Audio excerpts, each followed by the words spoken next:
I'm Jack Becker. I'm the founder of Forecast Public Art, and many people ask me about public art and how did I get started in this field. And I like to tell the origin story of Forecast because it's kind of a fun story. I moved to Minneapolis to finish art college. I went to the Minneapolis College of Art and Design, and I focused on sculpture and interdisciplinary arts and had some wonderful instructors, including folks like Kinji Akagawa and C.R. Majani and artists who were really interested in art in the public realm. And I started to get interested in public art and the philosophies around democratizing art. I had a bit of a theater background as well as a lot of different kinds of visual art background. And students that I was friends with at MCAD, we would do installations around the campus, and it was a lot of fun. It was a group process. It was something you didn't do on your own, and I really liked the collaborative nature of it. A little bit like theater as a practice, you know, where people do different things to make a project happen. Well, after MCAD, after graduating, you know, there really weren't many jobs, and it was hard to get a gallery show, but I started pursuing sculpture commissions and got a job briefly at the Orpheum Theater. And all of a sudden, the city of Minneapolis generated a CETA grant and hired 60 artists through a CETA program. The Minneapolis Arts Commission partnered with the Minneapolis Chamber of Commerce, created a one-year program called City Art Productions. I interviewed for that and got hired and given a job at City Hall at the Minneapolis Arts Commission with a job title Gallery Director for City Art Productions. And they said, Jack, there's only one catch. There is no gallery. They said the city is your gallery and your job is to organize exhibits of CETA artists at the parks and the plazas and the government center. And here's your desk and phone, now go for it. And I started to realize rather quickly that my role in this job was connecting artists on one hand with public spaces and the audiences that come with them on the other hand. And I found it a very empowering situation to have a desk and a telephone at City Hall to be able to call people up, such as the director of the library or somebody managing the government center, and tell them what I was doing and ask them if we could have a space for exhibits of CETA artists. And people called me back and people responded, and it was a very empowering thing that I don't think I would have experienced if I was just continuing to do my art in my studio and trying to make things happen in the community. So that one-year experience in CETA and my looking at the city as a whole, as a gallery, as a venue for artists' creative expression, when it ended, there really wasn't a job I could move into like that. But one day I was walking along First Avenue, not far from 6th Street, near the Butler Square building, and a space was turned into a gallery. A warehouse had been converted into a gallery space on the street level with a for rent sign. And I went inside and met the gallery director there, who said she didn't need all the space. She was moving into the back part of the space, and she was looking for somebody to rent the front space, about 2,500 square feet.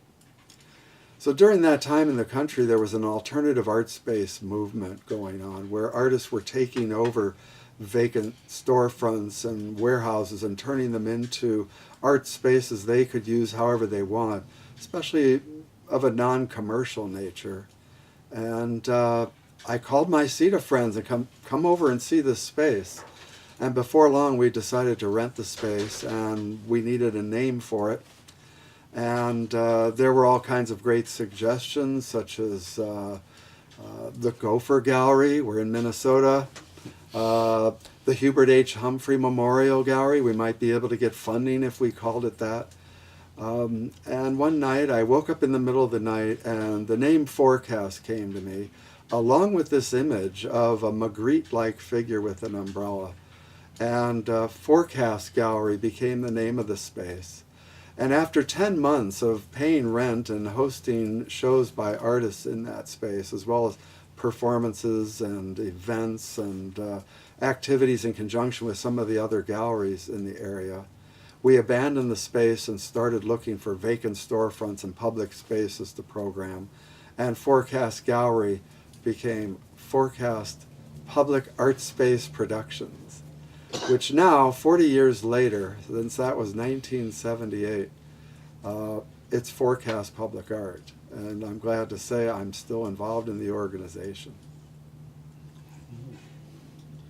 Can you flesh out a little bit how the organization works? Sure. The first 10 years of Forecast was really going project by project, where we would get grants from foundations to put on shows in vacant storefronts or outdoor sculpture exhibits. And, we'd eke out a little bit of money for administration that would help cover some of my time, but it wasn't really making a living for me at the time. But slowly we built upon each project we did and documented projects or produced catalogs, and learned that the documentation was really important in terms of convincing funders that we can produce, from large outdoor sculpture shows on the riverfront in Minneapolis to 1982, where we had outdoor sculptures in both Twin Cities, to vacant storefront projects, a monoprint exhibition in the atrium of the First Bank building, an Art of the Eye exhibit featuring artists with vision impairments from around the country at Landmark Center at the Minnesota Museum of Art. And by 1988, we were noticing that other organizations that served artists, say the Playwrights Center for Playwrights or the Loft for Writers or the Northern Clay Center for Clay Artists, were getting funding from Jerome Foundation to re-grant to individual artists. And we asked Jerome, which had been funding some of our projects, if we could start a re-granting program. And in 1989, we started a program we called Public Art Affairs, which funded emerging artists who wanted to do public art anywhere in the state at sites of their own choosing, and producing documentation of those temporary projects that those artists did. And we became a grant-making entity with an annual deadline that became a very low overhead, kind of low management, but very high impact kind of a program. Well, around the same time, we were intrigued by a challenge grant that McKnight and the Regional Arts Council had put forward to challenge arts organizations in the nonprofit world to think entrepreneurially and start some kind of new project in partnership with an entity that could teach them a skill or capacity they didn't have. And at the time, there were very few books on public art and certainly no magazines. And my insatiable appetite for what was going on in this world of public art led us to propose a partnership with a group called New North Artscape that did a monthly arts publication in the Twin Cities. And we applied and got funding for the first 2 years of Public Art Review, a magazine that we started to basically tell the story and chronicle what was going on in the public art world. So in 1989, Forecast shifted from a project-by-project organization to 2 ongoing programs. This annual re-granting program for public artists in Minnesota and Public Art Review, which both programs are still going strong today. After doing the magazine and the grant program for a number of years, people started calling us to ask if we could help them find an artist for their new library or for a new building that a developer had. And we realized we could offer some consulting advice to them and actually charge money. An earned revenue generator for Forecast emerged. And by 1994 to 1996, we were starting to offer services to both artists who wanted to do large-scale projects and communities that wanted to commission art. And Forecast started a consulting program. So the third leg of our 3-legged stool was in place by then. And we still are doing the magazine and the grant program and the consulting program, which has grown tremendously over the last decade or so.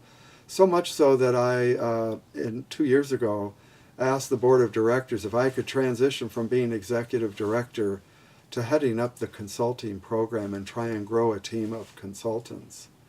So 2 years ago, the board hired Teresa Sweetland, who had been director of intermedia arts and other positions at intermedia arts, as the new executive director of Forecast. And I switched gears to heading up the consulting program, which is now called Consulting and Creative Services. And so for the last 2 years, that's what I've been focusing on, is growing the consulting program. And we have some exciting things in the future in our 40th year.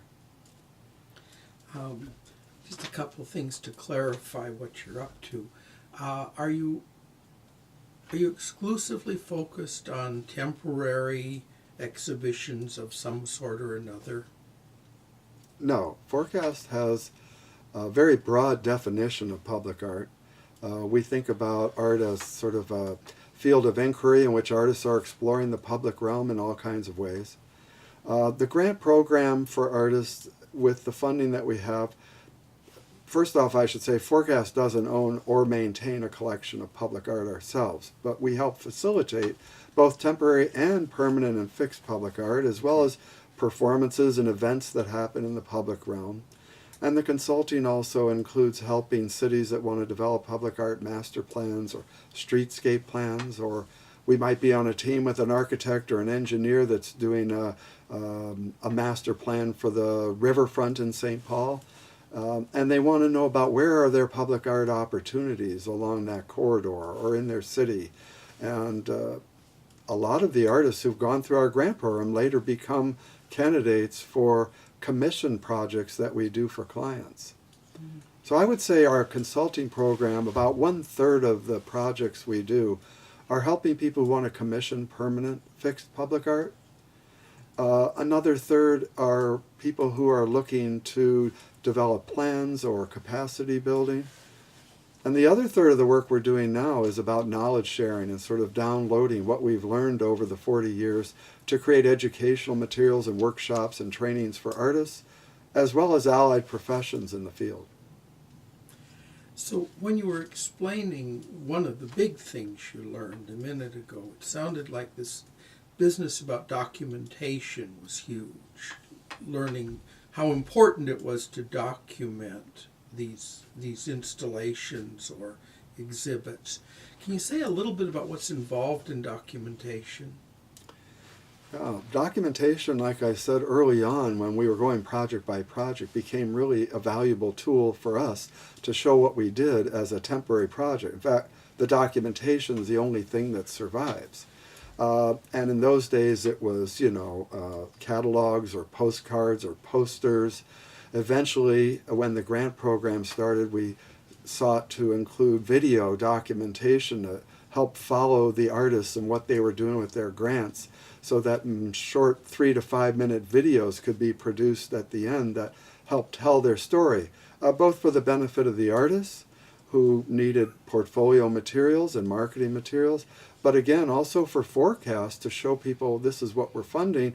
And if you're looking for a grant from Forecast, you might want to look at some of these videos to see what other artists have done with their grant monies in the past to help inform and broaden awareness about what artists are interested in doing in the public art realm. I should emphasize that the grant program asks artists, what would you like to do with your creativity anywhere in the state? It isn't a commissioning program where Forecast says we're looking for artists to do this or that or the other thing. And so when you have an opportunity as broad as that, there are many artists who are interested and many artists who have never explored public art. So the training and the workshops became an integral part of that. But the documentation and the stories that grow out of that became a really important thing. And of course, the magazine is all about the documentation and storytelling of projects that have happened, not Forecast projects, but projects that have happened around the world by artists working in the public realm. Right. When you were first talking about public art, I was imagining just because I had to have an example in my head, taking the giant porcelain Snoopy from Minneapolis Institute of Art and putting it somewhere with the idea that after that time is finished, it goes someplace else.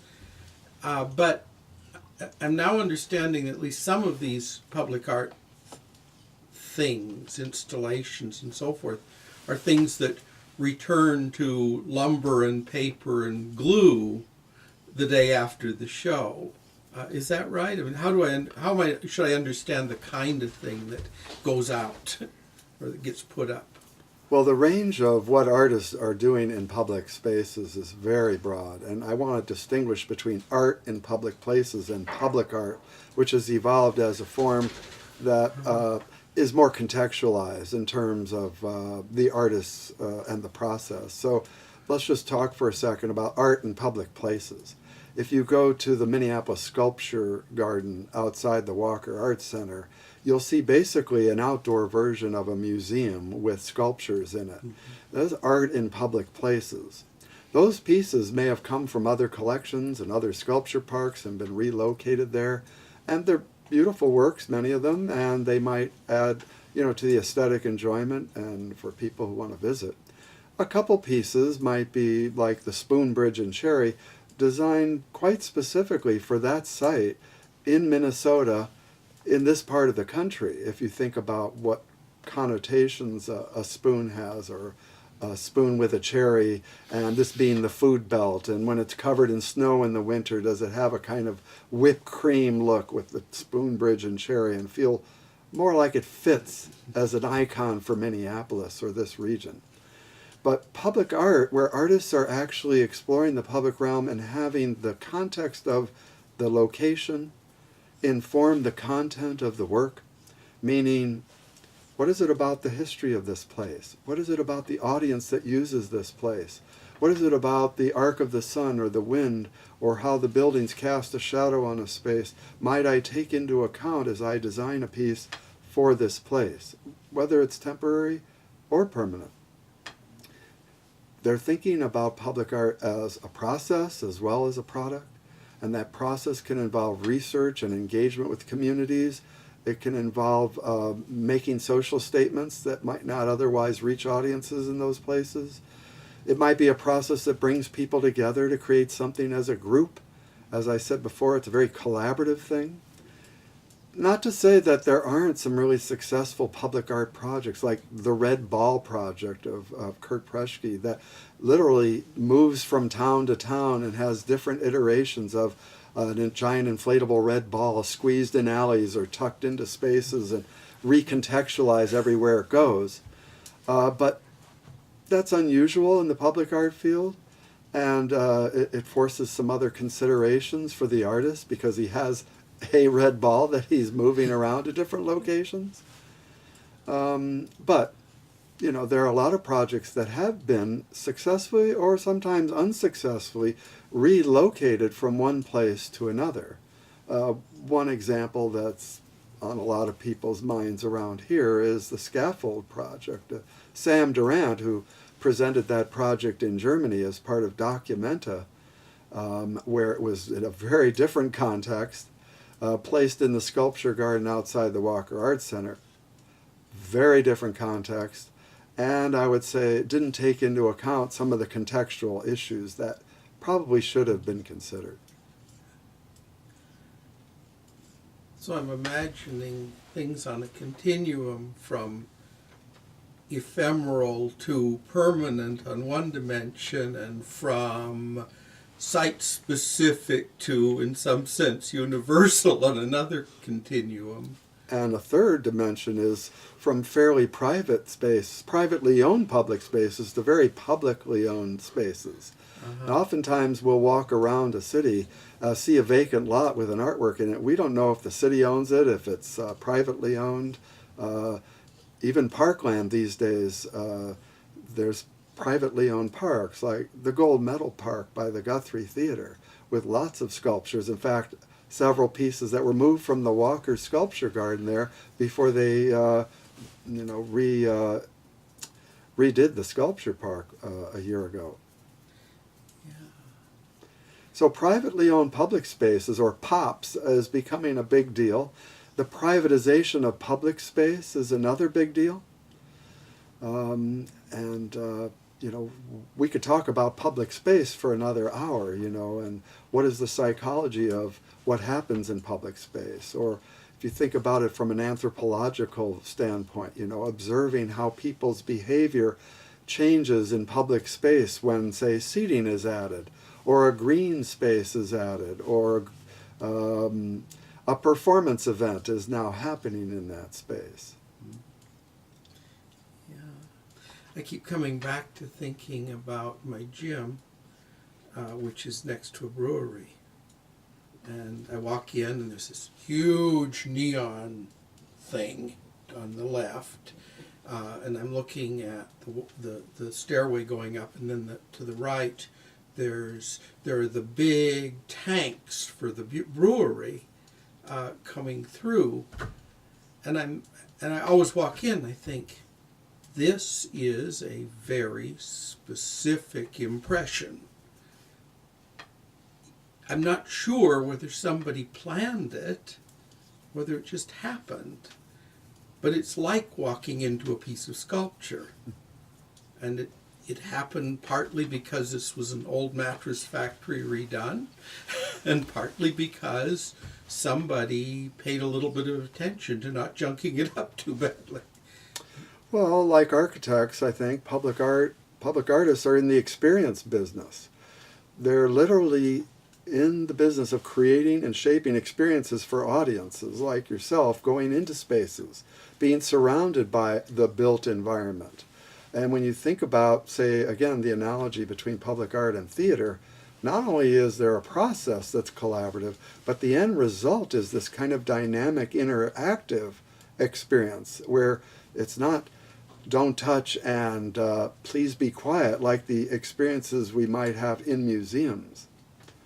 Although there are some museums that are starting to become much more theatrical in creating exhibits and experiences for you that isn't just artworks hanging on walls in a sequential fashion. And art museums are also trying to find ways to become more relevant within their communities, because people can access art in many more ways now than going to art museums. So it sounds like sort of lots of lines that at some point were firm are sort of quivering, the line between art and architecture, for one. Well, again, and the opportunities for collaboration between art and architecture, which is not really a new thing, but it's definitely room for experimentation, a field of inquiry and exploration, not to mention the landscape architecture and the engineering. Anish Kapoor and his collaboration, you know, with Arup, the engineering group, helped him realize projects like the Cloud Gate or the Bean in Millennium Park. You know, that is not possible for the artist alone if they don't have the skills that an engineering firm could bring to how to build something on this scale. And that piece is modest in comparison with some of the other things they've done since then. So once these collaborations form, sometimes they lead to long-term relationships and projects that continue to grow. And I think that's a really interesting aspect of the field. Since we're talking about sort of site-specific stuff to some extent, I should probably acknowledge that this interview is happening in Northeast Minneapolis at Eat My Words bookstore. Thank you very much for your hospitality. And in deference to that, I know that you've done some things in Northeast Minneapolis. Could you say just a little bit about kind of the local connection to Forecast? Sure. Well, first off, Northeast is one of the major arts hubs in the city of Minneapolis, in the state of Minnesota. There's so many artists here, and many of them have realized early on they could open their studios and have people come in. So Art-A-Whirl is a well-known, you know, event here in Northeast that draws a lot of people. One of our clients about 4 or 5 years ago is Hennepin County Libraries, but they were rebuilding, creating a new Northeast library, and they hired us to help them plan the public art. It should be noted, Hennepin County's libraries have a percent for art ordinance, meaning 1% of the construction costs of new libraries in Hennepin County are for art, but the county doesn't have somebody to manage those projects, so they hire consultants like Forecast. And since Hennepin County took over the Minneapolis libraries, now Minneapolis libraries are eligible under that 1%. So for Northeast, the question of what kind of public art would be appropriate for that library, it was clear to me and the committee that I worked with that was assembled by the library was that we don't need to go far in terms of finding creative talent to participate in this library. And would they be interested in, would it be appropriate to restrict the eligibility for artists to participate in art for this library to Northeast Minneapolis? And everybody agreed with that idea. That set up certain challenges, but let me just say, it's probably the first library in the Hennepin County system that had such a narrow geographic eligibility for its public art commission. Typically it would be, Twin Cities or Minnesota, and several libraries have done national calls for art for their libraries. But the challenge of what to do with the Northeast Library became apparent when we saw how they were organizing the space, and there was one long wall over the stack of books that wasn't being planned for anything, and it seemed an opportunity for a mural. But would it be appropriate to do just one artist's work? Is there a way that the library could help tell the story of the many different artists in Northeast? So instead of doing a call for proposals for art for the whole wall, we did a call for images of art produced by artists from Northeast, with the idea of creating a montage of images of works created by Northeast Minneapolis artists on the wall of the Northeast Minneapolis Library. And so there was a selection process, and we engaged a photography curator, George Slade, to help with that. We required that the images needed to be high resolution so they could be enlarged digitally to be printed out on a large scale, but with beautiful resolution and printing quality. And I think the results turned out quite spectacular as a work in and of itself, plus the guide to the work, the brochure, that what image, I want to know which artist and what the piece is, and a little story about it. So it also has an educational component about who are the artists and what kind of art are they producing in Northeast. I was thinking about a piece of art I interact with once a week. It's in front of the Bottineau Library. It's a welded sculpture. I forget its name. It's important that I forget its name, actually, because in some moods I pass it and I don't care. It's another abstract welded sculpture that I don't have time for. And when I'm really awake or when I'm looking at things, I look at it and try to think about it, and it sort of lures me in. I'm not wanting to diss it at all. I just want to observe the differences in the way that I look at it. Now, if the giant ceramic Snoopy were there, I'd look at it every time. And I'd be happy about it every time.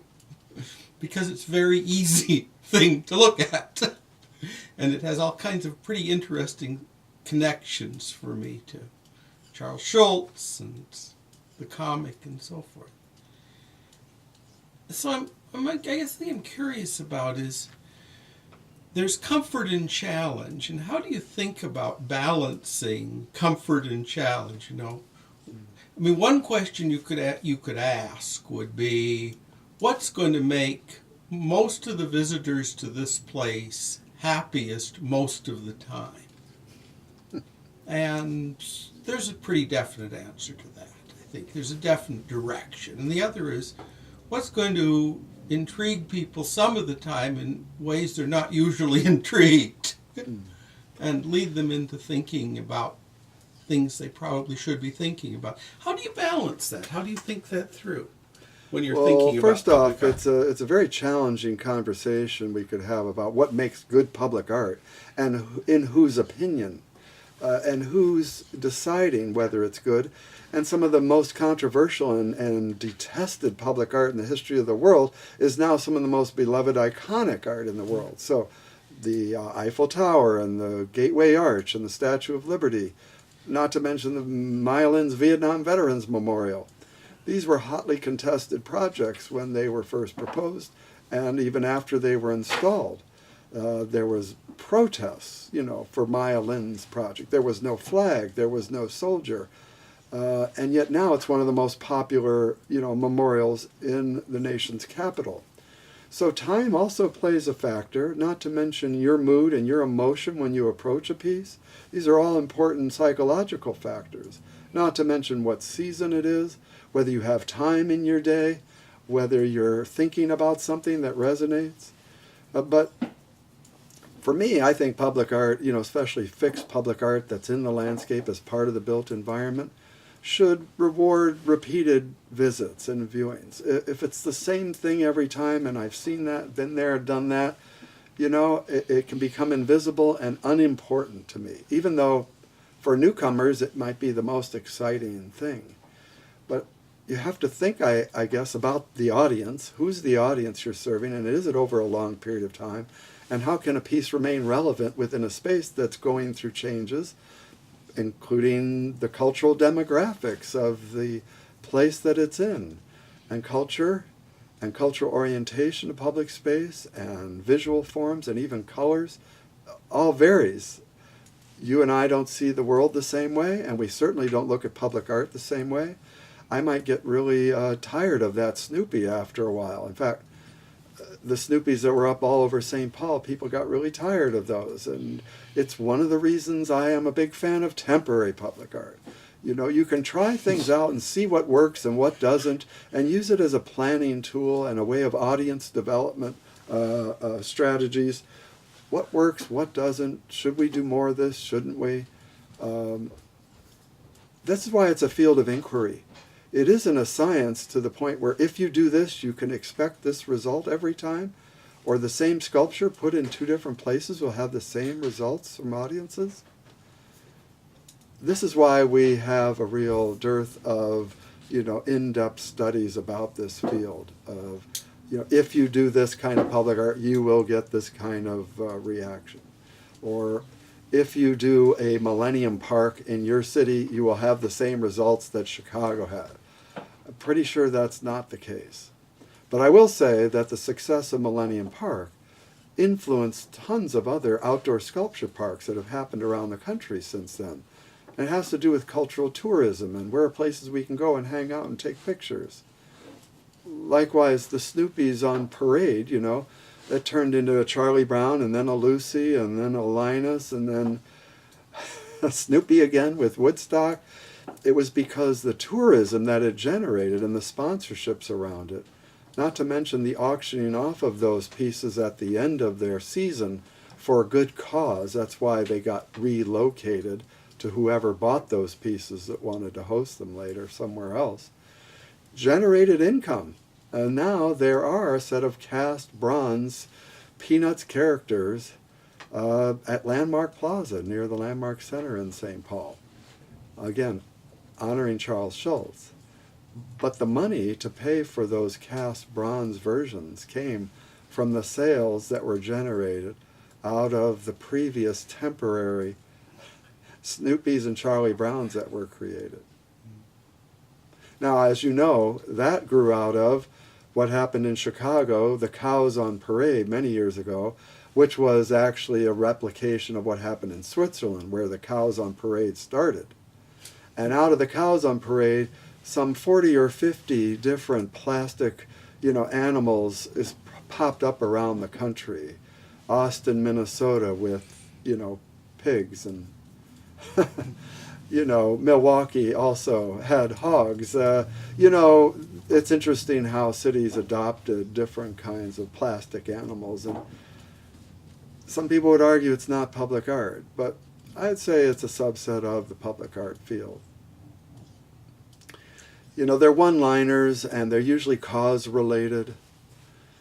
Then there's the statue of Mary Richards, the TV character on Nicollet Mall.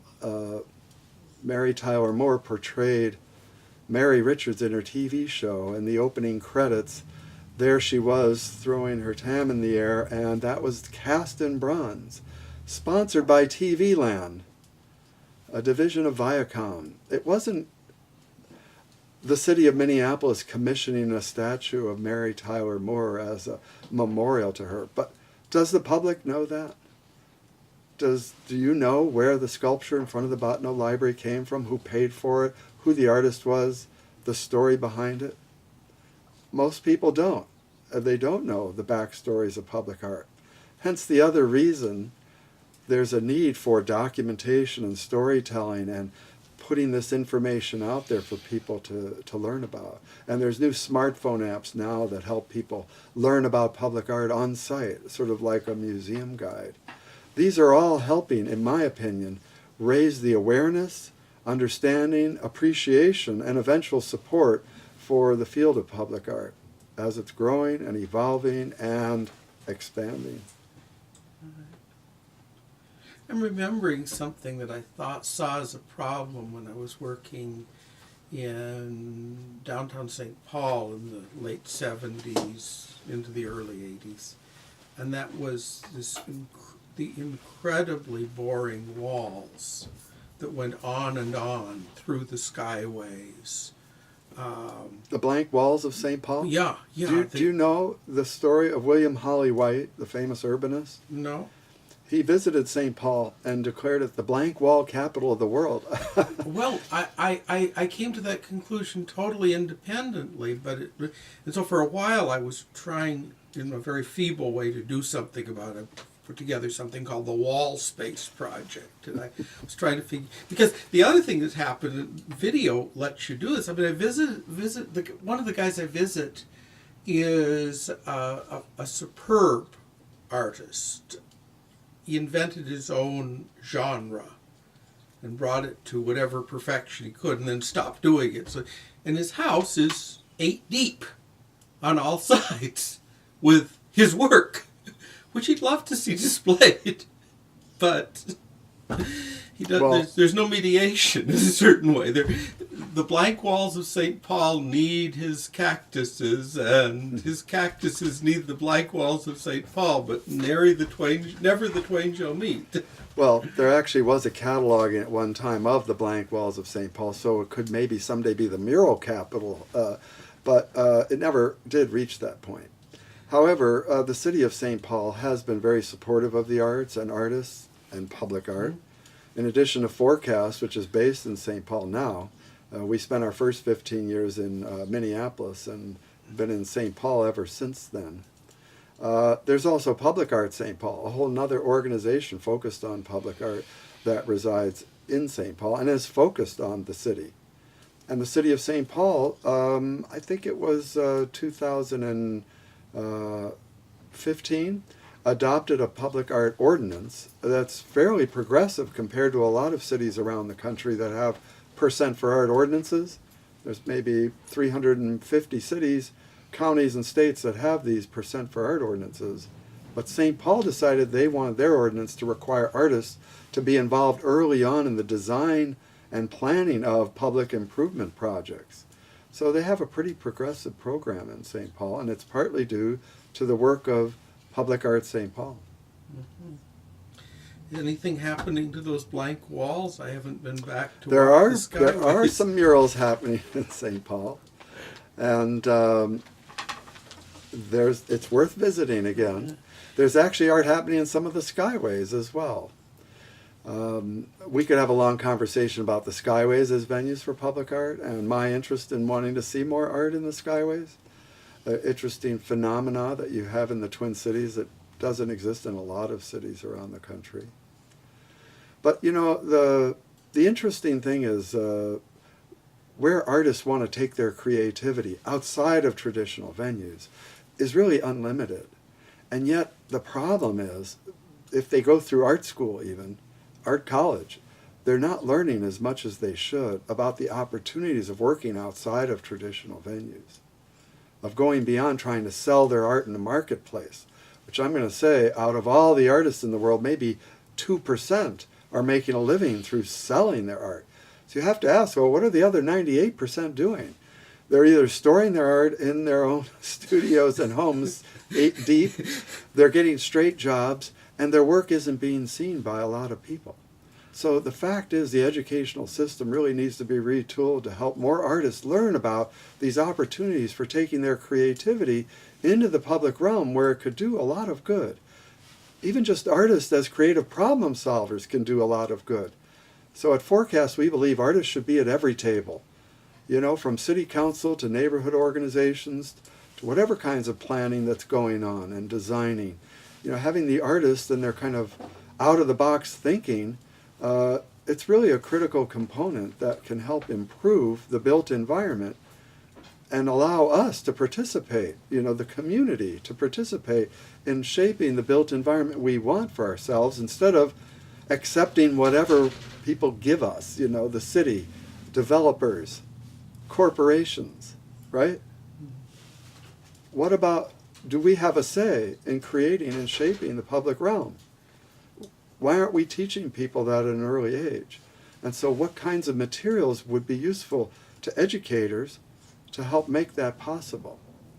So as I mentioned before, Forecast has been focusing a lot on artists, and now we're realizing no matter how good artists get, they still run into these brick walls when they try approaching a city hall with, I have this great idea, I want to do something in your skyway or on some of your blank walls. And what we realize now is we need to start helping educate and inform and train the allied professions around this field. So the city planners, architects, engineers, landscape architects, community developers, even city attorneys, because the kind of contracts that cities write to commission artists don't necessarily protect the rights of the artist. And so there's a lot of development that still needs to happen in this field as a profession. And the collaboration, as I mentioned, is critical. So if an artist is trying to collaborate with an architect and they don't understand the potential of public art, the artist is at a disadvantage. Yeah. I remember, I think it was the first thing I did with the bat. One of the first things. It was back about 1994. I was doing a show on a bunch of academics from and artists from various professions talking about sort of aesthetics in the natural world, or the questions like, what do you do with a plant that looks nice and is also an invasive species? And how do you kind of cope with that double fact when you're putting it out there? Things like that.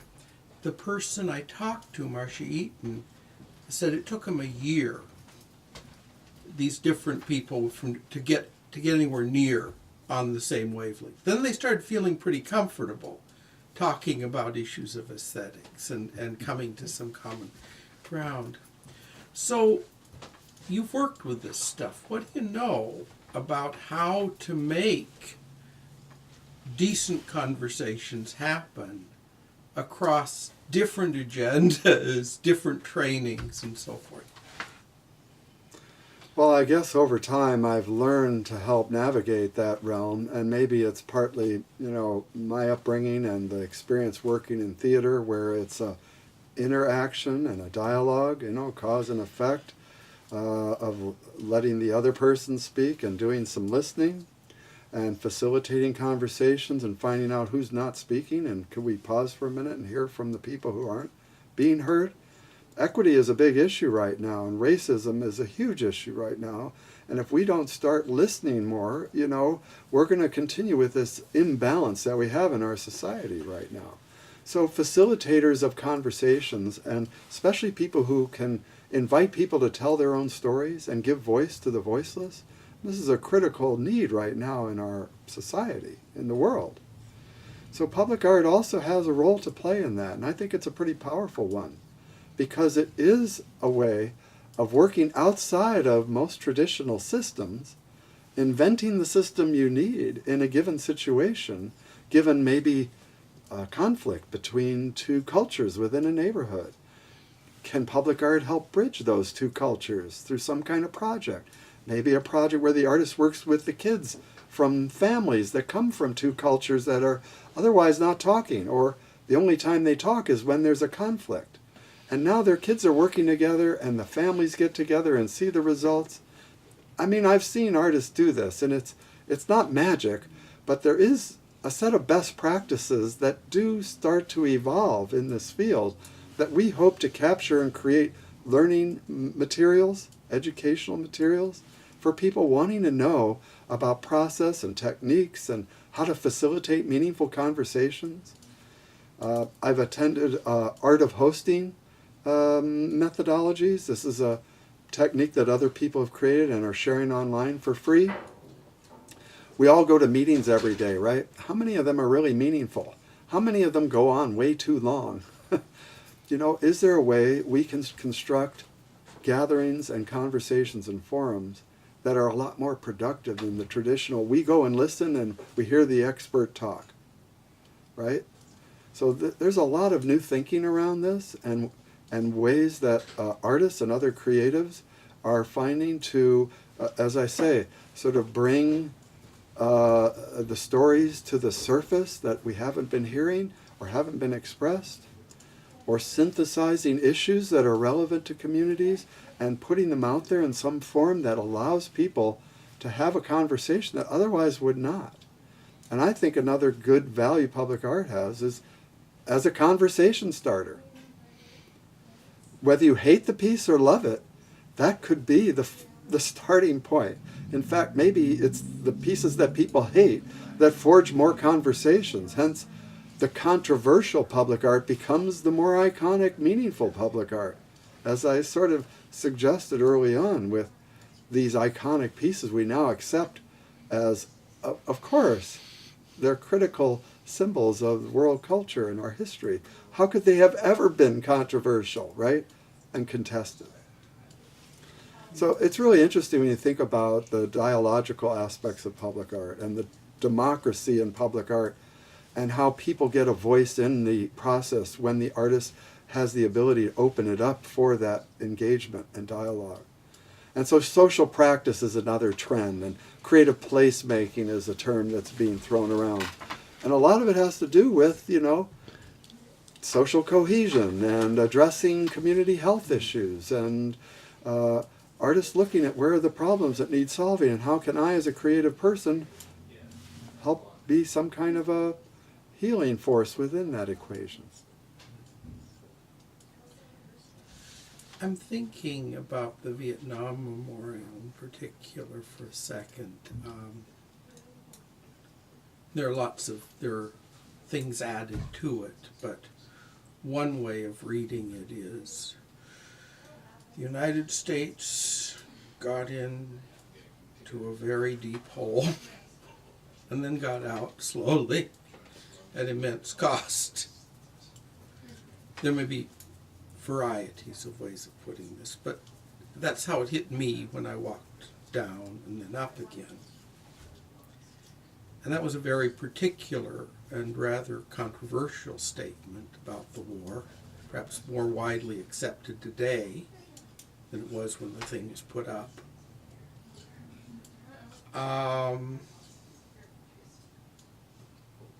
It works to promote discussion because it makes a rather particular and rather and at least at the time, controversial point.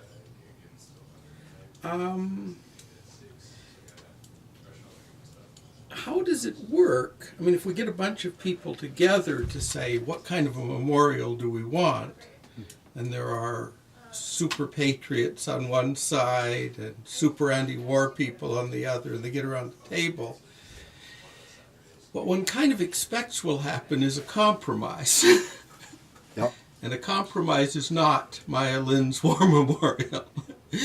A compromise is, you know, quintuple the size of the helicopter at the end of the thing, and you've got what would happen with a compromise. Yeah, there is some danger in the designed by committee public art, and I've seen a few memorials in some towns around Minnesota that looked like everybody had a say in what they wanted, and they just put it all in there, and it was a mess. So sometimes it is important to give the artistic license to somebody and back them at the risk of being, put upon and berated and protested. And, there's sometimes when taking those risks is important. And sometimes it can backfire, as we mentioned, for the Walker and the Scaffold project.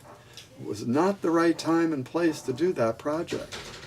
However, maybe at some point in the future, there would be a time when a project like that is conceivable. Or maybe not, because of the lessons learned. And I would say, even though it was so controversial and the protest forced its removal, it provided examples of what not to do and processes that people should be very mindful of going forward. And, lessons learned are valuable, and benchmarks in the public art field are many. That's one of them. I think, again, this is the role of a good facilitator or consultant for a group of people, like even the committee for the Northeast Library, We can't put every artist in Northeast up here. We can't have every kind of art because it's a visual art medium we're dealing with. But if we use photographs, it could be a photograph of a performance. It could be a photograph of a craft medium that would never normally make it as a commissioned piece in a public art library, public art project. So it's really interesting when you start getting into what would success look like, and you take the information from a committee, distill it down into criteria and a call for artists, and then let the artists respond to that in their own way and bring it back to the committee. Well, here's how the artist interpreted what you said as criteria and what might success be in the end. So again, we could have a long conversation about the processes and the details and the nitty-gritty of trying to facilitate a good public art project into realization. But I will say this, many communities have realized they don't know the best way to get good public art, hence the reason our phones are ringing every week at Forecast, and why we're intentionally growing our consulting team. In fact, we're starting up to a process of engaging young and new consultants in training, to grow that, and consultants of color that we hope will diversify our team. So that's our goal, is to help increase the facilitating abilities of our team to serve more communities wanting to explore this field of public art and place-based design and contextually driven creative work. And we're excited because the field is growing and evolving, and people are getting more and more interested in it.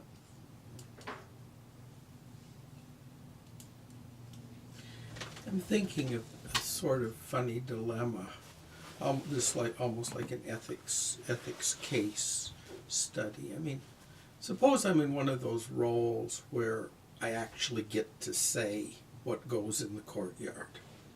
There may be a committee, there may be a board, but basically I get to say. I'm the principal of a school, I'm the director of a library, I'm the mayor, whatever. And and here's how the problem comes to me. On the one hand, I can hand this commission to somebody who has the credentials of some sort of genius. Somebody really good. Maya Lin now, let's say. And say, do something. Use whatever process you want, do something, and I'll back you. And I'll keep it up. Whatever you decide needs to be there. And the other thing I can do is say, we need to have some meetings, we need to involve a lot of people, and we need to take them all seriously and make them feel like they've all been taken seriously. And what comes out of that is what we'll ultimately put in the courtyard. Now, I don't think there's one answer to that question, but I'm just wondering, when is it appropriate for somebody to I want to say, take the more authoritarian approach to this all? And what is it ever appropriate, or is there a point where one says the process of getting it done right, getting it done with everybody's involvement, trumps anything else? And how does one sort that out? Well, it's a great question, and it's happening every day, you know, from curators in museums that make those decisions, including curators who are curating the sculpture park outside their museum, to corporations that have plazas, and the corporations spending the money, they decide what they want to put on it. But once you're spending public money, it's another thing, and it should be you should be mindful. There's usually strings attached to the source of funds that might require an open process. Mm-hmm. There's a lot of privately funded public art, and there's many ways it can be done, from an open call to an invitational, let's invite 3 artists we really like, to let's hire a curator to select an artist for us, somebody who knows who the good artists are. There isn't a foolproof method. There isn't one way to do this. There isn't one way that guarantees success. Mm-hmm. There isn't. And Myolin's not available anymore, so what are we going to do now? Then there's the other aspect of it. Is it really carte blanche? Because if you hire an artist and they do something that's very controversial, you might lose your job. And is it, we need you to match the architecture and the blue wall that we've got back here? And how many artists want to do that work for hire or commercial art? So there's a lot of variables related to this conversation. But the interesting thing about it is, there isn't one way to do it. And you should try different ways and see what works for you, given your culture, given your mandate. And as I mentioned, the source of the funds might dictate. And again, what's determining success? Is it right after the piece is done or 50 years later? So, on that note, I think, you know, we should probably wrap up, partly because I have more consulting work to do today. And I know that we're up with our hour, but I want to thank you for giving me the opportunity to talk about forecast and public art and these wonderful kind of sidebar conversations that can go into really interesting little wormholes. I appreciate the opportunity, though, because I really feel like the information that is behind the scenes of what most people see on the streets as public art, the stories behind it, the dramas behind them are invisible to most people, and yet they're great stories and they're worth sharing.